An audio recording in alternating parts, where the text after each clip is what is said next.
Chapter 15. Later on, at the time of wheat harvest, Samson took a young goat and went to visit his wife.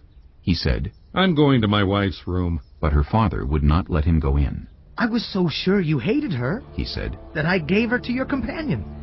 Isn't her younger sister more attractive?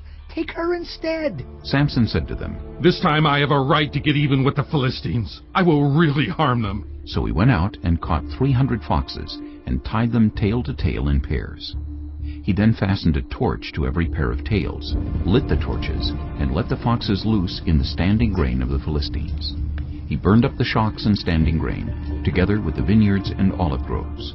When the Philistines asked, "Who did this?" they were told, "Samson, the Timnite's son-in-law, because his wife was given to his companion." So the Philistines went up and burned her and her father to death.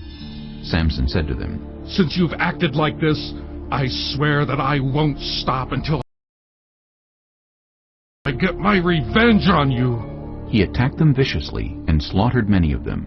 Then he went down and stayed in a cave in the rock of Edom. The Philistines went up and camped in Judah, spreading out near Lehi. The people of Judah asked, "Why have you come to fight us?" "We have come to take Samson prisoner, they answered. to do to him as he did to us." Then 3,000 men from Judah went down to the cave in the rock of Edom and said to Samson, "Don't you realize that the Philistines are rulers over us? What have you done to us?" He answered, "I merely did to them what they did to me." They said to him, "We've come to tie you up and hand you over to the Philistines." Samson said, "Swear to me that you won't kill me yourselves." "Agreed," they answered. "We will only tie you up and hand you over to them.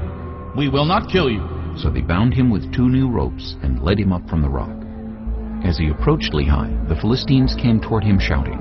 The Spirit of the Lord came powerfully upon him. The ropes on his arms became like charred flax, and the bindings dropped from his hands. Finding a fresh jawbone of a donkey, he grabbed it and struck down 1,000 men. Then Samson said, "With a donkey's jawbone I have made donkeys of them. With a donkey's jawbone I have killed 1,000 men." When he finished speaking, he threw away the jawbone, and the place was called Ramath-Lehi. Because he was very thirsty, he cried out to the Lord, "You have given your servant this great victory. Must I now die of thirst and fall into the hands of the uncircumcised?" Then God opened up the hollow place in Lehi, and water came out of it. When Samson drank, his strength returned, and he revived. So the spring was called En-Hakkore, and it is still there in Lehi.